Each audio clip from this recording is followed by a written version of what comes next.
सब बहन भाइयों को मेरी तरफ से प्यार भरा सलाम। मेरा नाम डॉक्टर गज़ल है और आप देख रहे हैं मेरा YouTube channel OGR life book. मैं यहाँ आपके लिए मालूमाती और रहनुमाई वाली वीडियोज़ लाती हूँ ताकि आपकी ज़िंदगी में सही रहनुमाई हो और आप बेहतर फैसले कर सकें। ये वीडियोज़ मैं ख़ास तौर पर बहन भाइयों की रहनुमाई और तालीम के लिए बनाती हूँ और मेरा मकसद हरगिज़ ये नहीं कि किसी बेहयाई आबाविदगी को फैलाने का काम किया जाए। हमारे वीडियोस का मकसद मुकम्मल तौर पर तालीमी और मालूमाती है। हम इज़दिवाजी ज़िंदगी, इस्लामी तालीमात और इंसानी फ़हम के बारे में आगाही पैदा करना चाहते हैं। हमारा मवाद किसी भी गैर मुनासिब या नामुनासिब अमल की तरवीज या हिमायत नहीं करता। मेरे वीडियोस में अज़वाज ज़िंदगी के मसाइल, इस्लामी मालूमात, इज़दिवाजी ताल्लुकात और खुशहाल ज़िंदगी के अहम निकात शामिल होते हैं ताकि आप हर वीडियो से हकीकी इल्म और रहनुमाई हासिल कर सकें। इस वीडियो में मैं आपको ख़ास तौर पर तालीम के हवाले से अहम वजाहतें भी दूंगी। अगर आपने अभी तक मेरे चैनल को सब्सक्राइब नहीं किया तो सब्सक्राइब, लाइक और कमेंट ज़रूर करें ताकि आप हर नई मालूमाती और रहनुमाई वाली वीडियो फ़ौरन देख सकें। आइए आज की वीडियो में हम आपके लिए नए अहम और कीमती निकात लाते हैं। आज की ये वीडियो मैं ख़ास तौर उन बहनों और भाइयों की रहनुमाई के लिए बना रही हूँ क्योंकि हमारे मुआशरे में एक बहुत बड़ा मसला ये है कि अक्सर मियाँ बीवी को ये मालूम ही नहीं होता कि हम बिस्तरी का इस्लामी तरीक़ा किया है और कुन बातों का ख्याल रखना ज़रूरी है। अक्सर लोग ये समझते हैं कि हम बिस्तरी सिर्फ एक जिस्मानी ज़रूरत है, हालांकि इस्लाम ने मियाँ बीवी के इस अमल को भी इबादत का दर्जा दिया है। अगर मियाँ बीवी इस्लामी तरीक़े के मुताबिक हम बिस्तरी करें तो उन्हें इस पर सवाब भी मिलता है। हम बिस्तरी तो हर शादीशुदा मर्द और औरत ने करनी ही होती है, लेकिन अगर यही अमल सुन्नत और शरीयत के मुताबिक हो तो यही अमल गुनाह के बजाय नेकी बन जाता है। इसीलिए इस वीडियो को आखिर तक जरूर देखें। सबसे पहली और सबसे अहम बात, हम बिस्तरी शुरू करने से पहले दुआ पढ़ना जरूरी है। जब मियाँ बीवी हम बिस्तरी से पहले दुआ पढ़ें तो इसका फायदा ये होता है कि शैतान इस अमल से दूर हो जाता है। अगर दुआ ना पढ़ी जाए तो इस काम में शैतान शामिल हो जाता है। अब कुछ बहन भाई ये सवाल करते हैं कि क्या हम बिस्तरी से पहले भी बिस्मिल्लाह पढ़नी होती है? तो इसका जवाब है जी हाँ।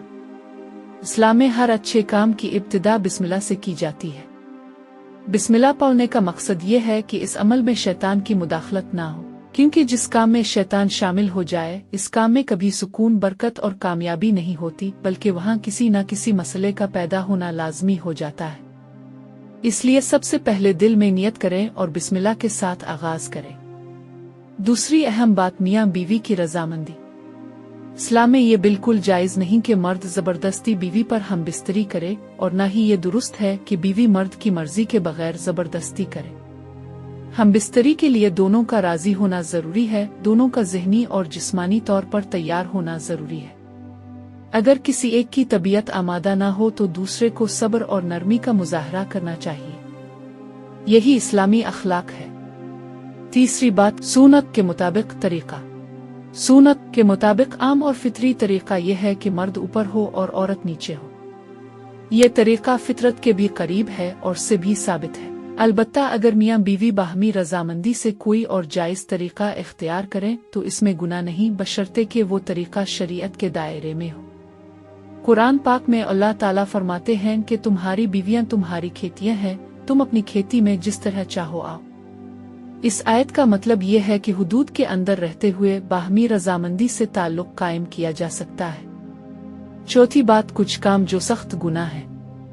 इस्लाम में हैज यानी पीरियड्स के दौरान हम बिस्तरी करना सख्त कबीरा गुनाह है। इसी तरह पिछले रास्ते से हम बिस्तरी करना भी सख्त कबीरा गुनाह है, चाहे मियाँ बीवी दोनों राजी ही क्यों ना हो। ये अमल फितरत और शरीयत के खिलाफ है। पांचवी बात, नरमी, मोहब्बत और एहतराम। इस्लाम में हम बिस्तरी को सख्ती या जल्दी का अमल नहीं बनाया गया। मियाँ बीवी को एक दूसरे के जज्बात का ख्याल रखना चाहिए, एक दूसरे को वक्त देना चाहिए और जल्दी या बेसब्री से बचना चाहिए। छठी बात, हम बिस्तरी के बाद सफाई। हम बिस्तरी के बाद गुस्ल जनाबत फर्ज हो जाता है। बगैर गुस्ल के नमाज पढ़ना या कुरान को हाथ लगाना जायज़ नहीं। गुस्ल में ताखीर ना करें और पाकीज़गी का मुकम्मल एहतिमाम करें, क्योंकि पाकीज़गी निस्फ ईमान है। आखिर में एक अहम बात, ये सारी बातें बताने का मकसद किसी को शर्मिंदा करना नहीं बल्कि इस्लाह और रहनुमाई है। اگر ہم اپنی ازدواجی زندگی کو دین کے مطابق گزاریں گے تو انشاءاللہ ہمارے گھروں میں سکون، محبت اور برکت آئے گی۔ اللہ تعالی ہم سب کو عمل کی توفیق عطا فرمائے، آمین۔ جن بہن بھائیوں کو ہم بستری سے پہلے کی مکمل دعا نہیں آتی وہ کمنٹ میں یس لکھ دیں، میں انہیں ہم بستری سے پہلے کی مکمل دعا سینڈ کر دوں گی۔ اس چینل پر تعلیمی اور معلوماتی، ازدواجی زندگی، اسلامی تعلیمات اور انسانی شعور کی بہتری کی آگاہی کے لیے ویڈیو اپلوڈ کی جاتی ہے، تو میرے چینل کو لائک، کمنٹ، سبسکرائب ضرور کیجیے۔ شکریہ۔